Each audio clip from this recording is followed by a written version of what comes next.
Make sure it's where it's supposed to be. Excellent connection for all of 2 seconds.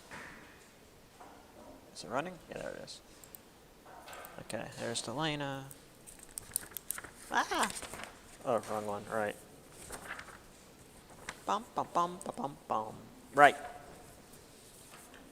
So, let's pull this over here. Got all my crap mixed up. All right. Any questions before we start? The test will be on Monday because we are finishing up today and doing the study guide. The first paper is in a month. So you've still got plenty of time. Again, 2-3 pages.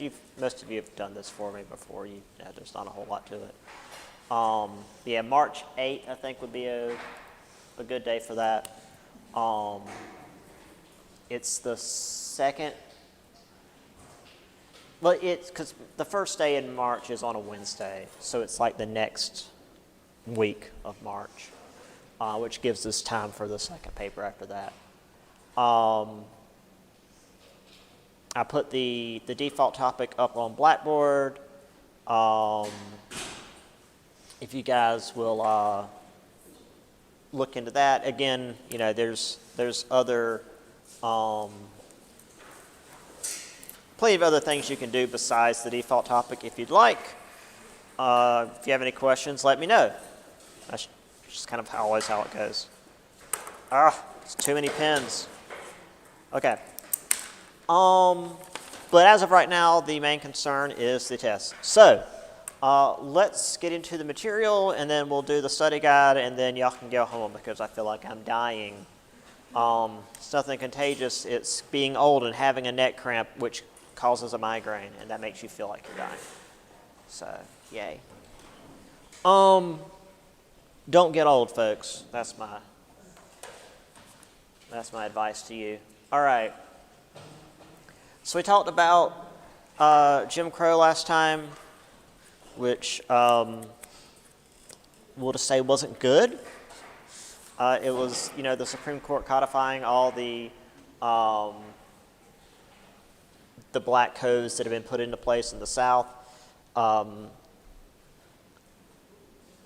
The Civil Rights Act being struck down, segregation of schools, transportation, hospital seats, etc., and Plessy v. Ferguson being ruled in the Supreme Court, and separate but equal being made law. So the segregation of not so equal, but, whatever, because nobody really cared to enforce it. Excuse me. Because all the people who were in power to enforce it were white and racist. So obviously they didn't care. And it went from, putting people in separate places to simply excluding African Americans. And as I mentioned in my class yesterday, we're seeing shades of this today with other certain minority groups where it's just like, oh, I don't feel like serving this certain group of people, but something religious exemption. So, things never really change. And here I have some specific laws. I mean, the first one was from 1930, my God. And it's like the most, I don't know, it seems like the most petty. I mean, all of them are petty because they're Jim Crow laws, but you can't play cards, dice, dominoes, or checkers together. Like, who gives a shit? I mean, like with prisoners, I guess, because maybe somebody's going to get violent because racism. And I can see the moral panic here because, again, everybody's racist, so... oh no, you let the scary man with melanin in his skin touch the little girl on her head to give her a haircut.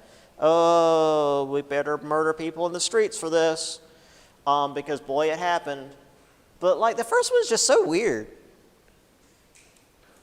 Oh no, they're they're playing dominoes. Ooh, spooky. Anyway. So the last slide we have before the conclusion is politics. And not a lot happened. Like that's the broad strokes of this entire slide, is not much. The people who were the great men of the era were those that led corporations. If you were in the presidency, you were typically seen as uninspiring. There were a lot of presidents throughout this era that we don't really remember. I mean, hell, I don't remember them. I don't remember. The only person I remember since, like, well, I guess Grant, because Grant was kind of interesting. I don't remember anybody from Grant until, like, Roosevelt, because Roosevelt was cool. Well, I guess technically McKinley, because McKinley was right before Roosevelt, and he got himself shot, so, you know, good on him, I guess. I mean, not to say that the presidents were completely useless. They tended to be, you know, officers in the Civil War, Union generals, hard workers, honest, etc. You know, they kept the White House from becoming a den of debauchery like, say, the Papal Palace during the Renaissance. Those of you that know certainly know what I'm talking about. But, you know, they just weren't that big a deal. Also, not a lot was going on in Congress. They tended to be at a standstill. The House and Senate were controlled by the opposing parties. Within each branch, they tended to be roughly even, so things were at a standstill. Boy, that sounds familiar. In 1869, a cabinet officer complained, officer, yeah. You can't use tact with a congressman. A congressman is a hog. You must take a stick and hit him on the snout. And, yeah. That's a fun quote from the 1860s. And again, I wrote this like back when I was teaching upstate. This was like 2014. It was before current day politics. Still though, while not a lot was happening in the, say, national level, at the local level, things were still pretty energized, or at least people were entertained. Campaigns began looking like stage performances. Candidates were using speeches to arouse the passions and prejudices of their audience. You know, familiar. Bipartisanship, your own region, religion, or just people disliking the person on the other side. But even with having two major parties, the parties themselves remain internally divided, which is something I also mentioned in my Tuesday, Thursday class, in that whereas we have two parties that disagree on a lot of things internally, like you'll have the moderates and, you know, the more radical of either side. In most other nations where they have like a representative body, like say England or India is a really good example because they've got such a huge population. They have between like 6 and 24 parties. And in order to get things done, they have to work together and form coalitions and whatnot. So rather than like the parties fighting within themselves, they have a party for each like groups of interest, and if they can work together on certain goals, then they will.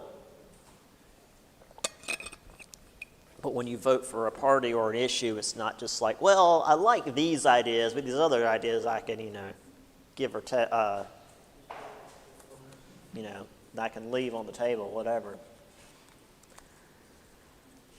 So anyway, this is the state of things. The big businesses with Congress and the legislature chained.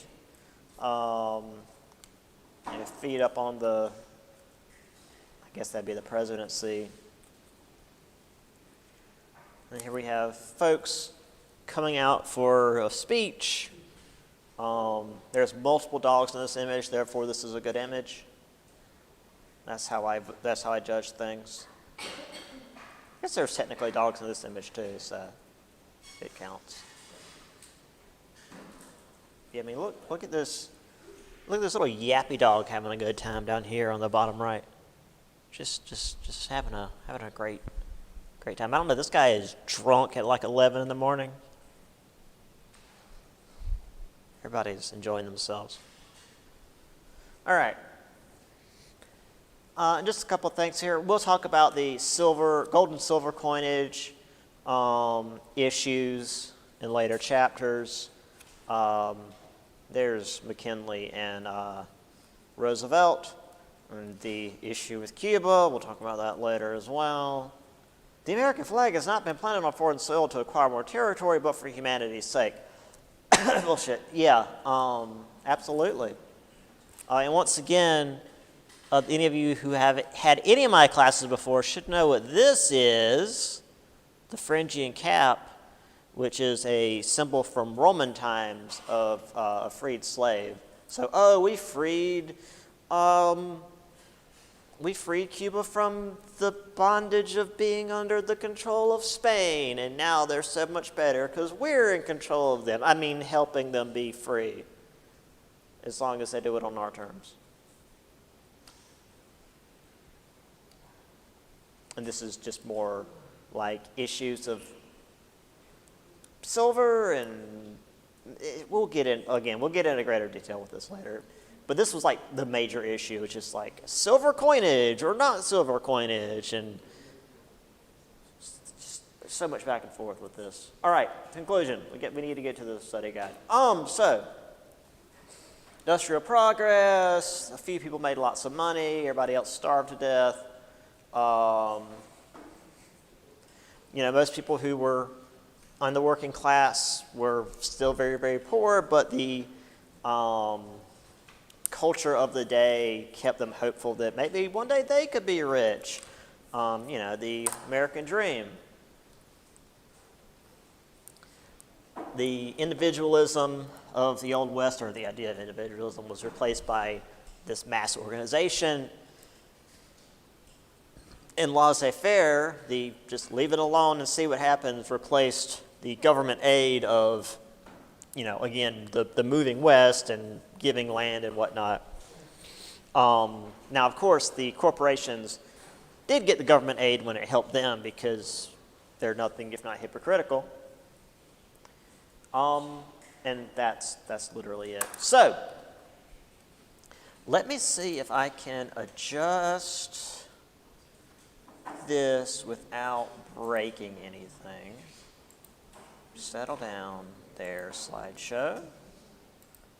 So switch back to duplicate and bring up, should have brought this up before, study guide. Good, okay. Now, let me see if this does what I want it to do. Why isn't it working? Video capture? Projector? Whoop.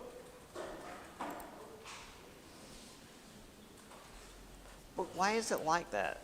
I know why it's like that, but... Oh, wait.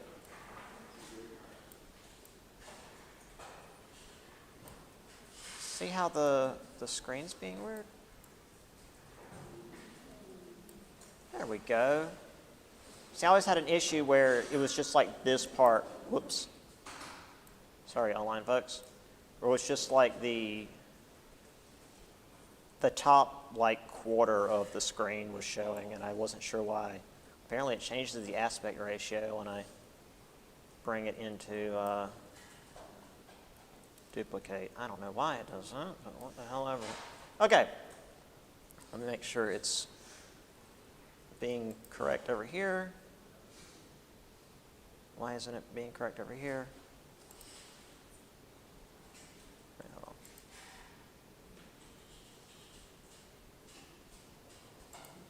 Why aren't you showing what I want you to show? Oh, because it's not live. Oh, there it is. Awesome. Great. Good. Everything is wonderful. All right. So, on to the study guide. So let me just roll on back to the start of the book, because that's where we're beginning. All right.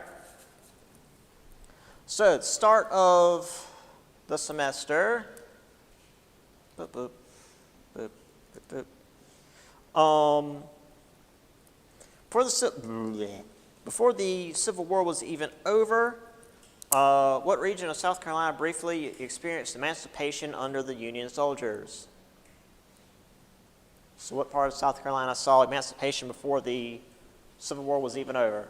At least as long as the Union soldiers were there. What's that? Yes, very good. I had to pull that out of the last class. The Sea Islands. Yeah, that's like the first thing I brought up in the notes, because I thought that was kind of cool. We talked about Richmond afterwards, and it's like, okay, Richmond, Virginia is pretty neat too, but we're in South Carolina, and we don't get a whole lot that's not something horrible. So let me talk about the Sea Islands. So yeah, the Sea Islands. That's literally it for that one. Okay. All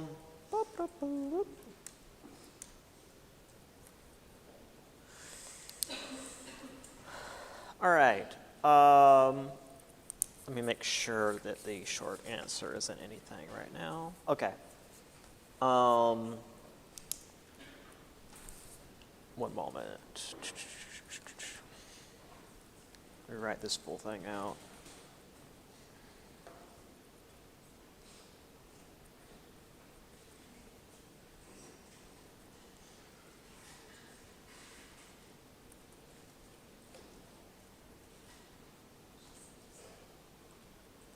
Handwriting so bad.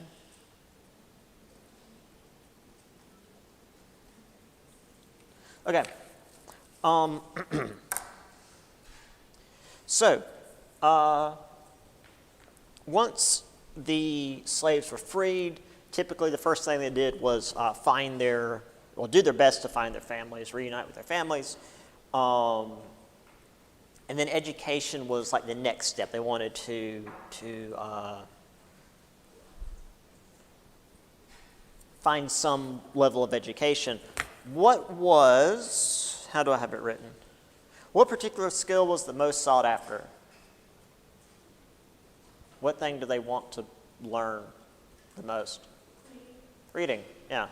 Pretty simple there.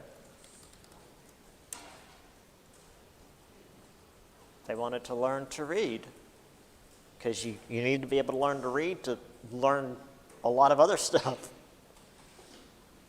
It opens up so much other things.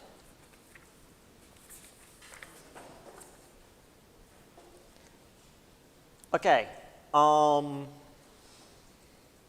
also, the aid that was put into place, or to actually grab the question from the book here, or the test, what was the name of the federal agency formed to aid the ex-slaves financially and legally? Correct. The Freedmen's Bureau. Freedmen's Bureau, EAU. Yeah.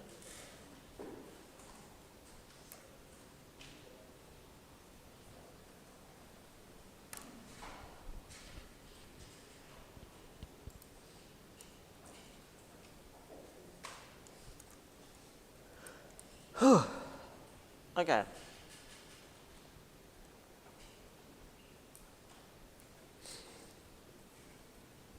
So,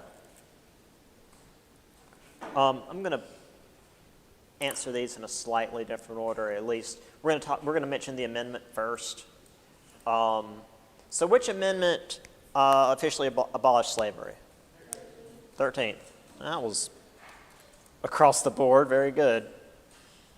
Yeah, 13th will abolish slavery, except for in the case of imprisonment, which we'll get to.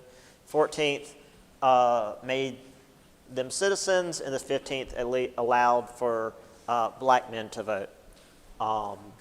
So yeah, But the 13th, I think, is the only one actually asked about specifically. Right. Now, we've got quite a few questions here, more about Johnson than Lincoln. Lincoln did some stuff and then got shot. So, going ahead and doing the key here since I've got to give this test tomorrow. Right.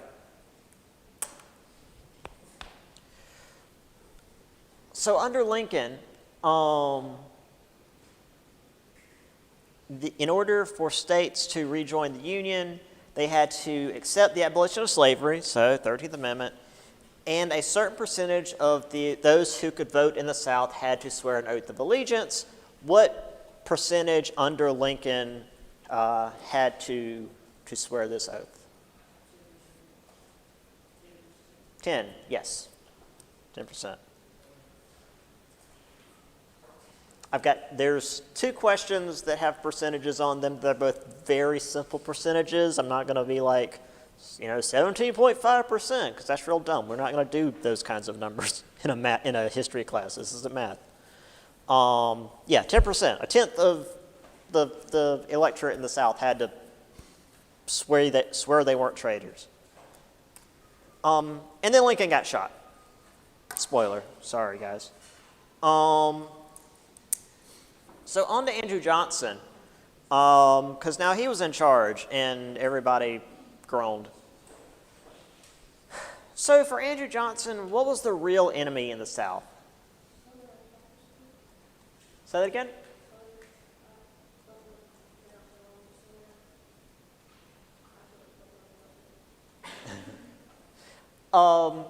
There's a lot of words you could use for, like a synonym for what they were. Southern, what?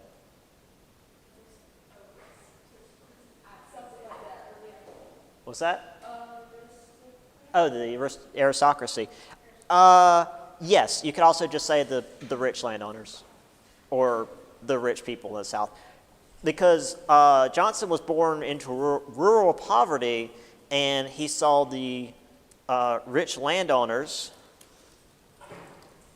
as the real problem in the South. Not the slavery, not the actual freaking secession that happened, but the fact that a few people in the South own so much of the land and power. He saw slavery as simply a tool that they used to gain more power. And he's like, well, if we take away the slavery, then they'll have less power. I don't really care what happens to the people once they're freed from slavery, but that just means the landowners have less power. Like, that was how he saw it. All right. A few more things here before we get to D. Before the newly freed slaves could be made citizens, so this is before Amendment 14, what was the name for laws passed in the South which restricted the African Americans' right to vote, bear arms, and intermarry? The Black Codes, which again feeds back into the loophole in the 13th Amendment of you can't enslave people unless they're in prison. It's like, but what if we make laws that only affect the people who used to be enslaved? Well, nobody's going to stop us because states' rights. And, they were correct because the Supreme Court didn't care. Okay, let's see. Two more? Yeah, two more for Johnson. What was Johnson's response to the Tenure of Office Act, which disallowed him from removing cabinet members without Senate approval? Did he obey the Tenure of Office Act, or did he disregard it? Okay, this is Johnson. Of course he disregarded it. And that got him impeached. Yes, he disregarded the Tenure of Office Act. Just check real quick, make sure we're broadcasting. That looks broadcasting. That's broadcasting. Cool. Yeah. Okay, one more, and then we'll move on. Like I said, a lot for Johnson. So he was still kind of interfering with, I guess technically this would have been before the Tenure of Office Act because it doesn't matter. Who was the general of the Army who Johnson would have to go through after the Command of the Army Act was passed in 1867? Correct. Yeah, it was Grant.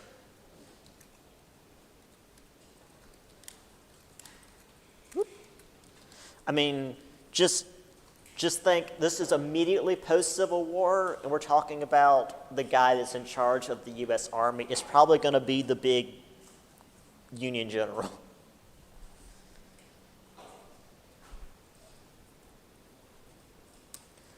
All right. So that's that. All right. On to the next section. And the last section for this chapter. Okay. So, once we got the Reconstruction underway, and which is to say got Johnson out of the way, there were two groups of whites that took control of the South. The first were seen as traitors who were Republicans in the South and opposed secession. What is another name for them? What's that?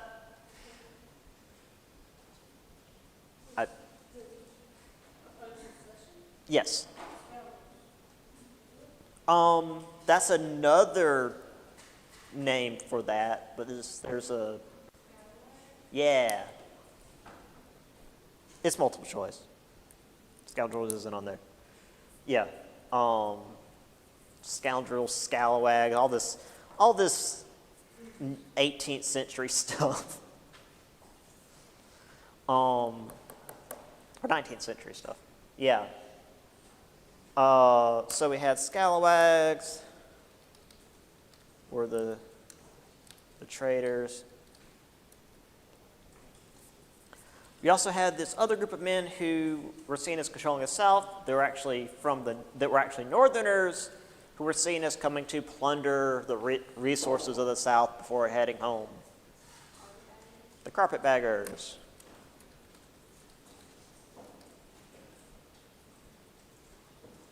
I guess plunderers? I don't know.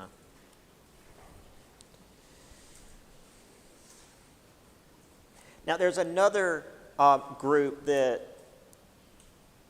the book just briefly mentions, but I thought the name was cool, so I'm going to include them.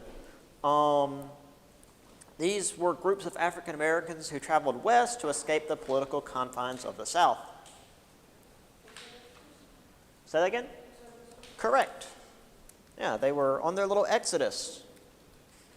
And they were going west into like Kansas, and it was a lot less green than they were expecting. Yeah, the Exodusters. I just think that's a really cool name. I like it a lot. All right. One more group, a group that was less than thrilled with emancipation. But I'm not going to give you the easy way out for this one.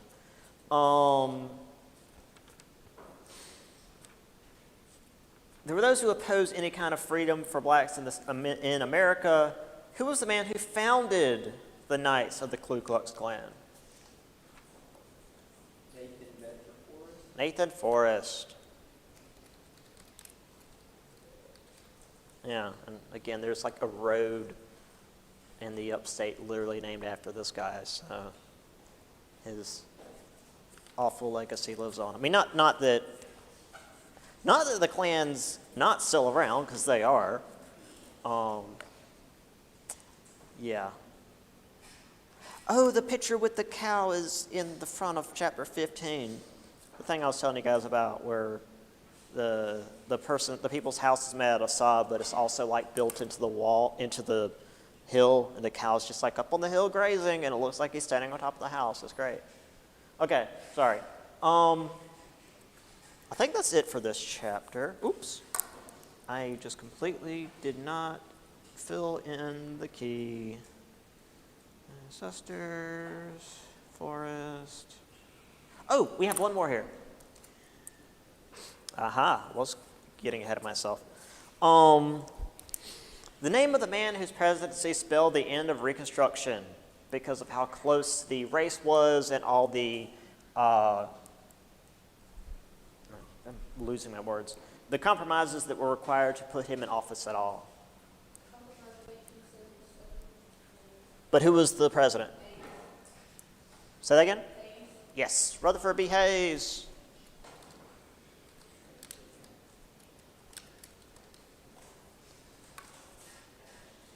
But yes, you're correct about the compromise. And that essentially ended Reconstruction.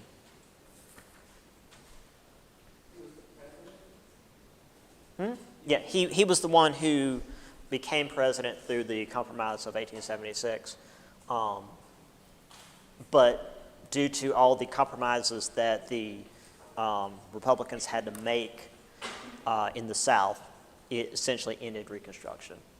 They pulled out all the Union troops and essentially let the Southern lawmakers do what they wanted.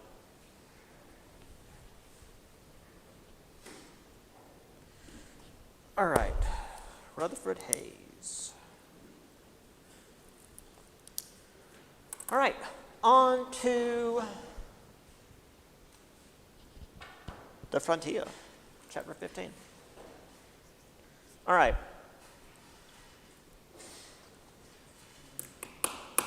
This is going to be one of those questions where y'all better get this right. What was the most important investment when it came to westward expansion? Railroads. It's always railroads. It's always railroads. In fact, when you're taking this test on Monday, the train may go by during the test, so it's literally right over there. Yeah. There's one question on here when we're talking about like specific industries where it's not railroads, and it's in the question. Like we talk about transportation in the question, so railroads aren't. We'll get to it. Anyway, getting ahead of myself. Where did most of the money for these investments come from? Because we had just had a big civil war, so the United States was kind of short on money, but we were getting investments from elsewhere. Yes, Europe. What did you say specifically? Britain.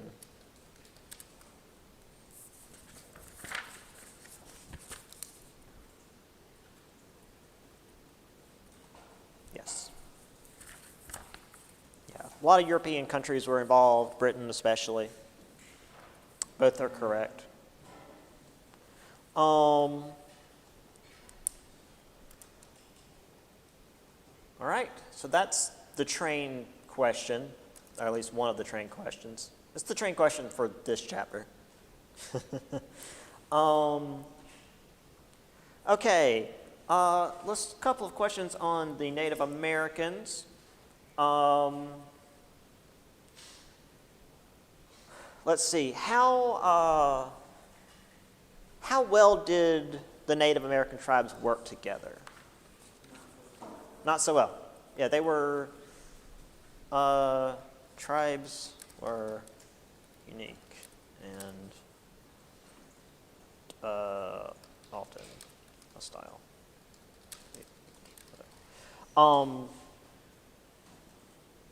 Yeah, so they didn't cooperate very well.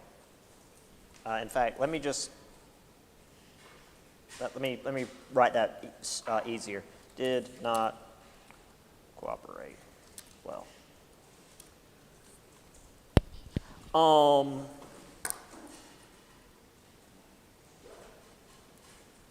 and their relationship with the land. What's that? That's the word I was looking for. I mean, you could have just given me a general idea of that, but yes, exactly. There was no ownership of land. There was no, this is our land and you stay on that side of the river. You know, nobody owned the land. It was just sort of for everybody. You owned stuff, but you didn't own the land. So communal land ownership.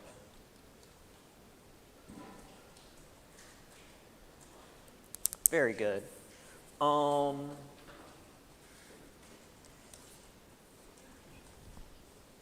And as for the animals, more than any other, what animal is vitally important to the Native Americans in the West? Bison, buffalo, whichever. Same thing.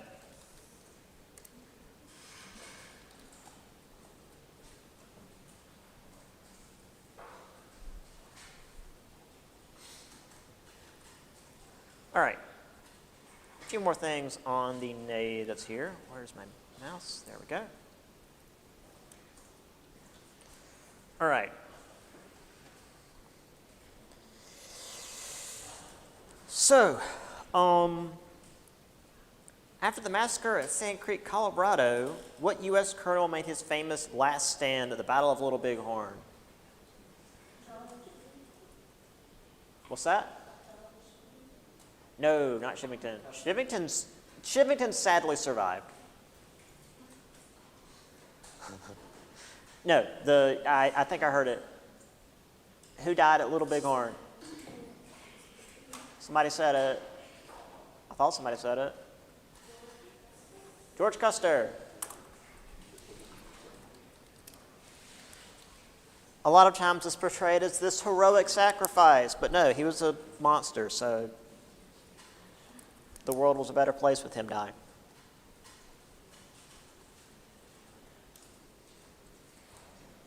I have no respect for monsters in history, so whatever. He's been dead more than 100 years. I can give him crap.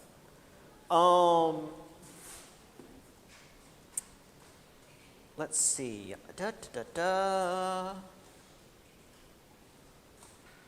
see. Massacres, retributions. That's kind of massacre and retribution there. Names for soldiers. What was the name given by Native Americans to African American soldiers who headed west? Correct. Buffalo Soldiers.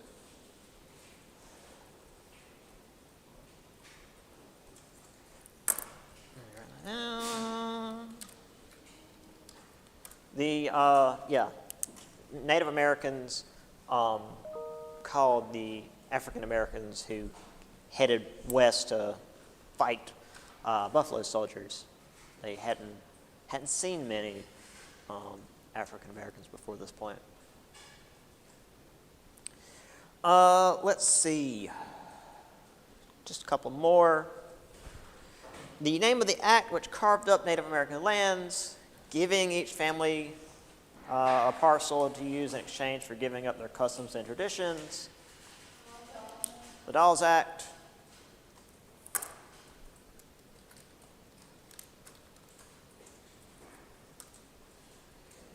Remember that big creepy doll's head eating the land like something out of the Langolors? Don't watch the Langolors movie, it's not any good. There's a lot of cheap ass Stephen King movies out there, and that's one of the worst. That and like Maximum Overdrive. Anyway, what was the event which crushed the remaining resistance the Native Americans had? This was the last big event. What's that? Where at? It was 7th Cavalry, yes. But where did it happen? Wounded Knee, yes.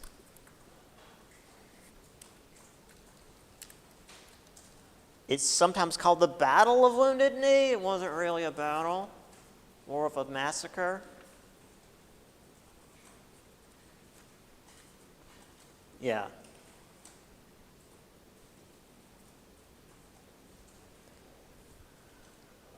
Yes, it was 7th Cavalry, which was actually, okay. No, don't do that. It was actually Custer's old unit. So obviously they were very intent on murdering natives. Okay, that's that page done. All right, let's move on to the next section. Details for why white settlers were heading west in the first place. So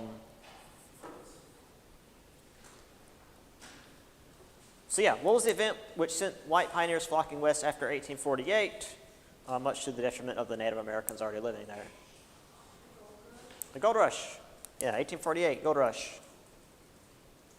I'm not really telling my age because this was a show from the 70s. That was well before I was born.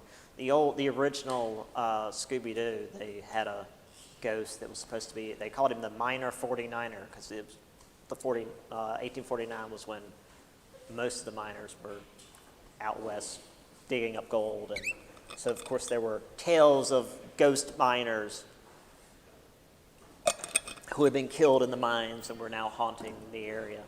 So that's how I remember it. It's like, well, 49 was when they were doing the digging, and 48 was when the gold was actually struck.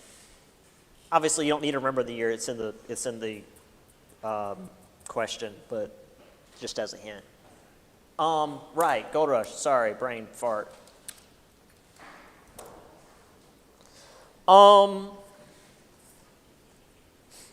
Right. So let's just do a few here before I get ahead of myself again. Couple of details on where the folks stayed. Located in Story County, Nevada. What was the name of the largest silver vein of the period?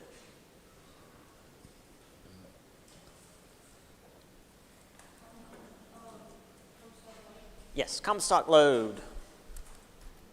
Comstock Lode. The only hint I can give you for that is if you've played Bioshock Infinite, Comstock.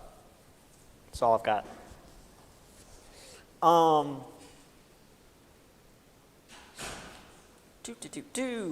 According to the 1875 census for Story County, so again, same place, what percentage of the population was female?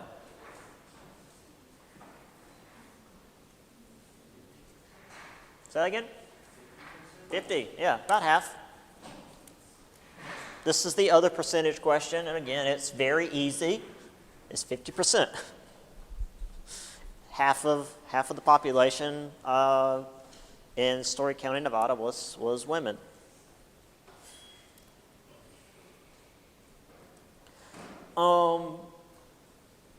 That said, what was the most common occupation for said women when they headed west?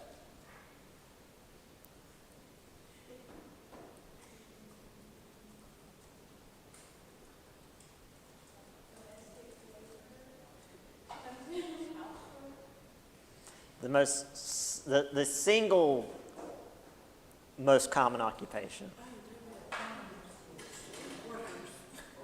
Workers is a good term for that. I said street workers. Oh, you said street workers. I just heard workers. Yes, they were prostitutes. Prostitution was the single most common job for women who headed west.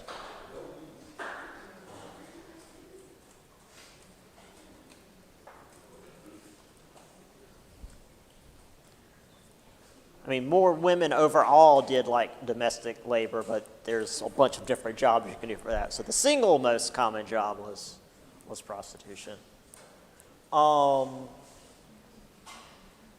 Yeah, that's it for that section. So let's get to this one. So other jobs. Well, we're talking about other jobs out west. We've already talked about mining and other things. What was the name of the trail on which cowboys engaged in the 1,500-mile long drive from Texas to Kansas? The name of the trail that the cowboys rode. I'm sure they had some not so polite names for it, especially when it was raining and they went 4 miles in a day.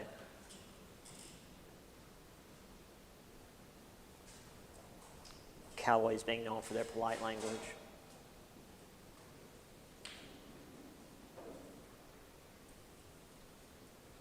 It was a specific trail that I mentioned in the notes. Yeah, Chisholm Trail.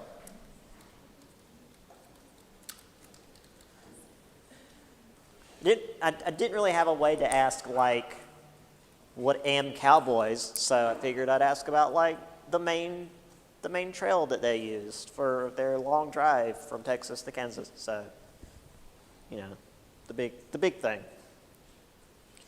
On from cowboys to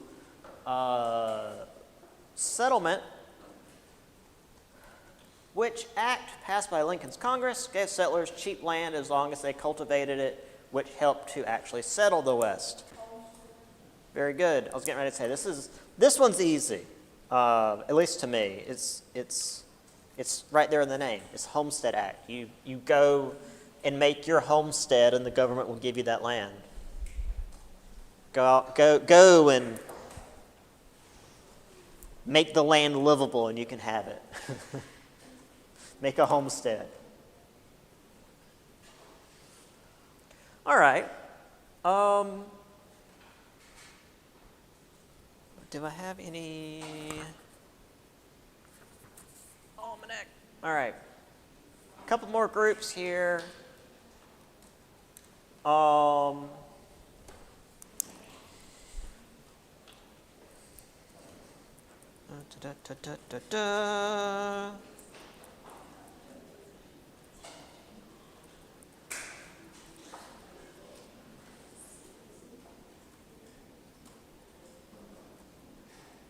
Right. What religious sect headed west to escape the U.S. government's ban on the practice of polygamy? The Mormons. We got that one.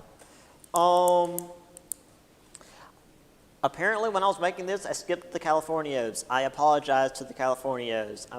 I should have put something in there with the white caps because they were cool, but I didn't. So sorry, you guys. So the other group, the Chinese immigrants, was the name of the act which disallowed further immigration and even restricted the Chinese already in America from becoming citizens. This is another act which it's in the name, what it does. Say that again? Correct. Chinese Exclusion Act. It's all right there in the name. It excludes the Chinese. How about I use my words? Exclusion Act. Yeah. It disallows further immigration, and the Chinese that were already here couldn't become citizens. So it's like they're just left adrift in the nation that they're already in. So, that's that chapter. That was quick. I think that's everything. Let me make sure. Yep. All right, on to industry. I have one European question. So the Industrial Revolution initially began in Britain. However, what newly formed nation outproduced them, at least until the United States overtook both nations?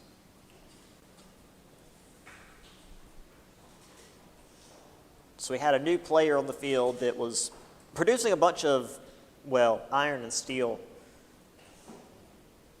And eventually the United States, with their large production ability, ended up doing more. This was what I call the start of the Second Industrial Revolution in the notes. What's that? Who? What country? No? Germany? Yes. Germany. Thought I heard Spain. I was like, no, I didn't know that was. We didn't talk about Spain. Germany. Yeah, because Germany had only really. This was actually part of Germany coming into existence was the industrialization of the region. We'll go into greater detail on that in my 104 class. So for those of you that are in both of my classes, we're getting there. It's one of my favorite parts of the course. All right, so that's it for that. All right. You get 3 guesses, and the first 2 don't count. What industry was the most important in the so-called age of organization? No. Railroads. Again. I told you there was only. I said earlier, it's like this is the railroad question for this chapter. Well, there's one in this one too. Because the railroads bought like 90% of the steel being produced. The reason the steel industry became big was because of the railroads.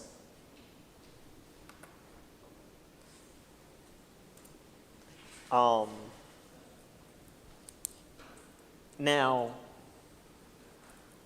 one can say that some of the things that helped create were the steel industry. It also helped with the oil industry because oil was used largely for lubrication at the time, as opposed to like a fuel. Something else that the railroad helped create. What social construct did the railroad industry create, which was eventually standardized and used all over the world? And again, social construct is something we all agree upon, not something that physically exists. Time zones.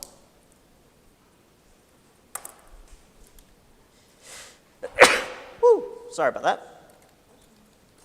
Thank you. I apologize for my online people. They might have heard that in full force. I'm so used to Discord like stopping that sort of thing, but I don't think OBS does that.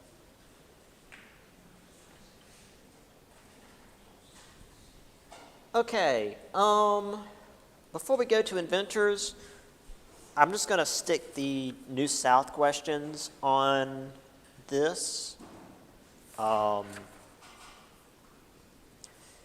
We have another industry, which isn't railroads this time, I promise. What industry grew quickly in the New South thanks to plentiful cotton, cheap labor, and improved transportation? Transportation being the railroads, so that's already in the question. Yes, exactly, textiles. Because they had the cotton, they had the labor, and then they had the transportation. So the South was able to easily produce a lot of textiles, which is, cloth for clothing.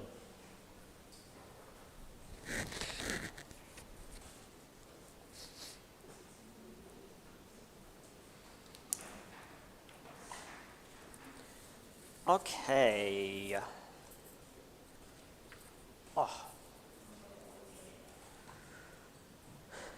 And one more for the South. What system was instituted in the South which created cheap labor by hiring out blacks jailed for minor offenses?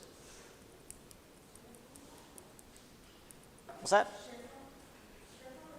No, sharecropping was technically voluntary. It was just really bad. This was using the jail system.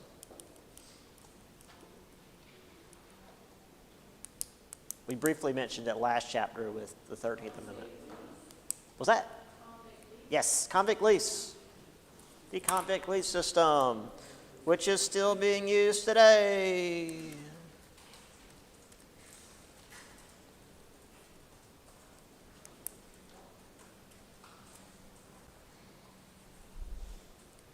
So like over the summer, when there's wildfires in California and it's talking about volunteer firefighters dying in the line of duty. Those are convicts being sent out to die to fight fires because they don't have a choice. Just FYI.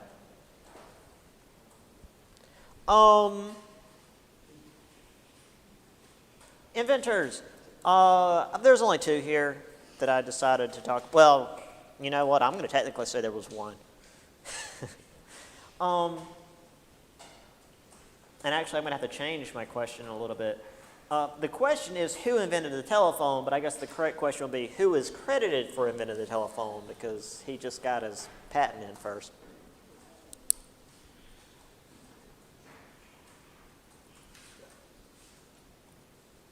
Invented the telephone. Yes.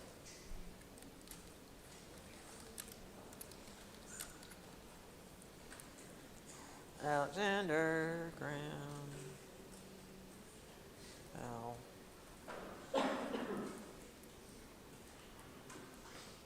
All right.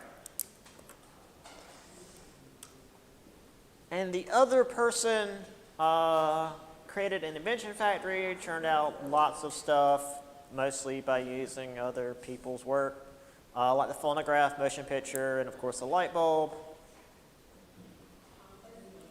Edison.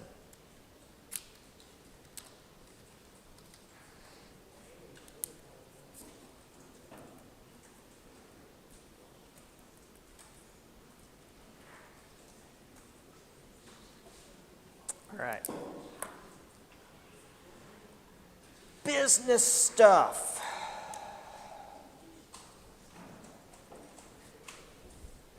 All right, we're almost to the end. So, I keep bumping the mic. I'm sure that sounds wonderful. So lots of strategies when it came to businesses in the late 19th, early 20th centuries. So there was a term for increasing output of a product while lowering the cost of production.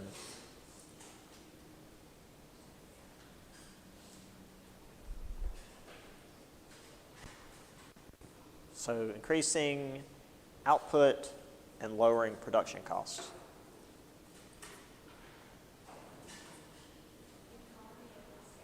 Correct. This is, as I mentioned, like the beginning of mass production. We're not quite there yet, but it's what mass production is largely based off of.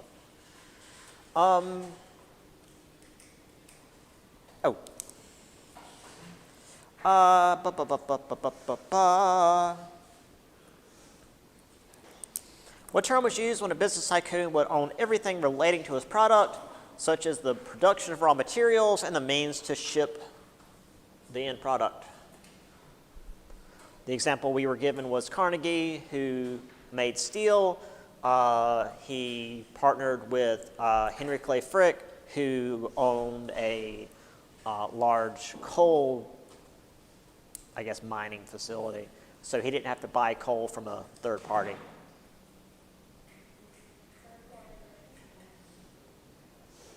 What was that? Vertical integration. So I wasn't sure what was being said there. Vertical integration. Yeah, so it's like the whole line from raw resources to shipping the finished product is owned by the same company, which I don't think is technically illegal. It's kind of scummy, but it's not what this next one is.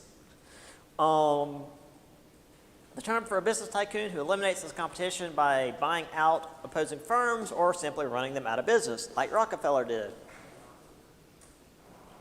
What's that? It's technically a monopoly, but that's not the term I'm looking for. Correct. Horizontal. Horizontal integration. But because Rockefeller did this, which is technically a monopoly, What sort of business arrangement did he create in order to avoid a monopoly?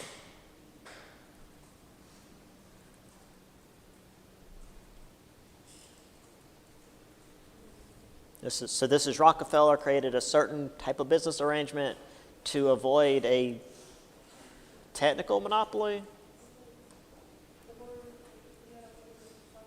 Mm-hmm. What's that? Yes. Do you remember what the whole thing was called? It's called a trust. Yeah, you're there. It's multiple choice, and if you had board of trustees in your head and you saw trust among the other stuff that I've got written, I think you'd have gotten it. So, yeah, you're correct. Yeah, so he created the trust, which is why we have presidents later on like Teddy Roosevelt, who's known as the trust buster, because he saw these as the monopolies they were and went around and broke them up.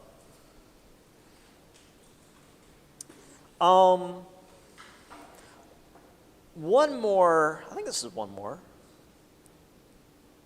Yeah. One more businessy question. What sort of business, thanks to the Supreme Court ruling in 1886, was protected as a person by the system put into place by the 14th Amendment? Corporations, because, corporations are people, apparently.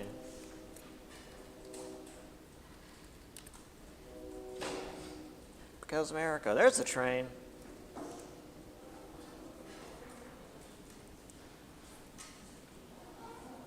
All right.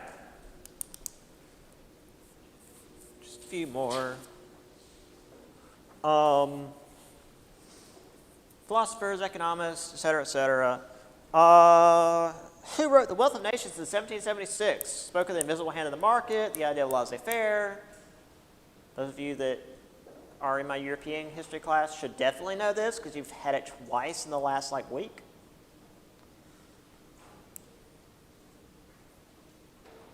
Wrote Wealth of Nations, laissez-faire, visible hand of the market, really simple name. What's that? Somebody besides Jansen? That is correct. It's Adam Smith. No, it's not John Locke.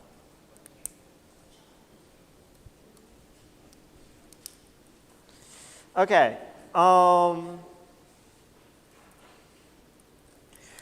Which business tycoon wrote in the Gospel of Wealth that rich should give back to the community, but in schools and libraries as opposed to charity? This was one of the rich business tycoons who wrote this. He preferred philanthropy over charity. Not Rockefeller. Rockefeller didn't have a soul. Was that? Carnegie, yes. Carnegie was Scottish. I don't think it's possible for Scots. Scots can be mean, but they're still pretty passionate.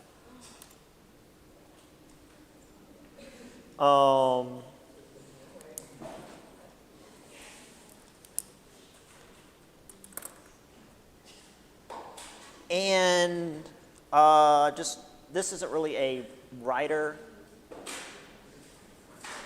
A number of people were opposed to unfettered capitalism. Who was a German man who went to the opposite extreme, saying the world needed a violent socialist revolution? Karl Marx. And I guess he did do some writing, but we didn't actually talk about any of that. Okay. Great, good. Real quick, we actually are running out of time more than I thought we were. That's fine. We've still got a little bit, and there's literally 4 questions left. So, what term was coined by Mark Twain and Charles Dudley Warner, which described the gaudiness and shallowness of the era? The Gilded Age. Gilded Age. Let's write that down. Age.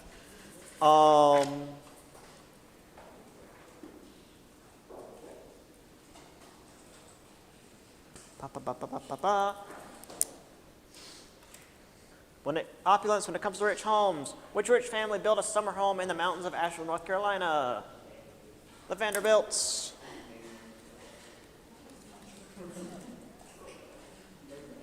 The Vanderbilts had their summer home in the mountains of Asheville. It was, again, right up the road, relatively speaking.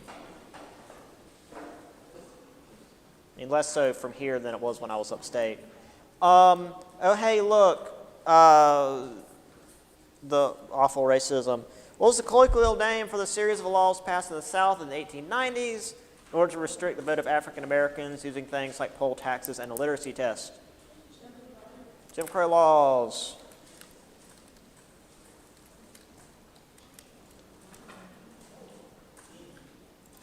Okay, one more question, and then we'll be done.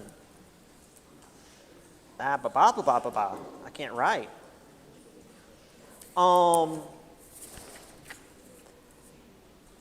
So the political climate of the time. People had a poor opinion of congressmen. What did one cabinet officer compare congressmen to in 1869? We literally just talked about it. Yes, he specifically called him a hog. Said congressmen, you can't use tat with a congressman. Congressmen are hogs. You have to take a stick and hit him on the snout, which isn't very polite. Pigs are pretty smart. You usually can get them to pay attention to you. So yeah, there's of course extra credit. Read the questions fully.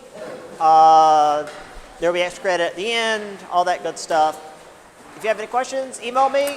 Have a good weekend.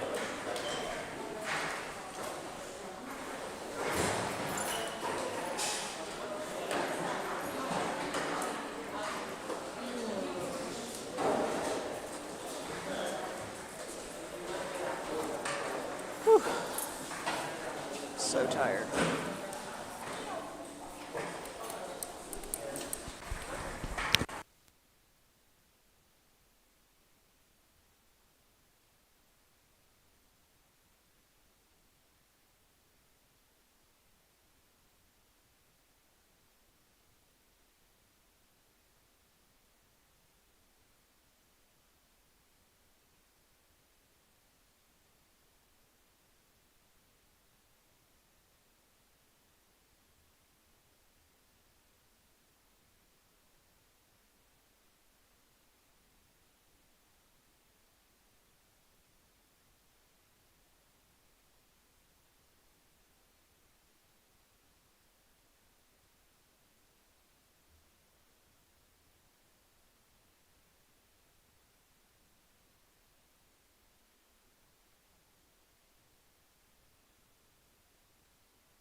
So for you guys, I'm going to put the test up on Blackboard on Monday.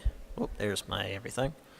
And I'll leave it up all week. So please try and do it as soon as possible. So if you have any questions, you can get back to me. Don't email me after the test is down and say you didn't figure it out. So you have a whole week. Okay. Have a good weekend.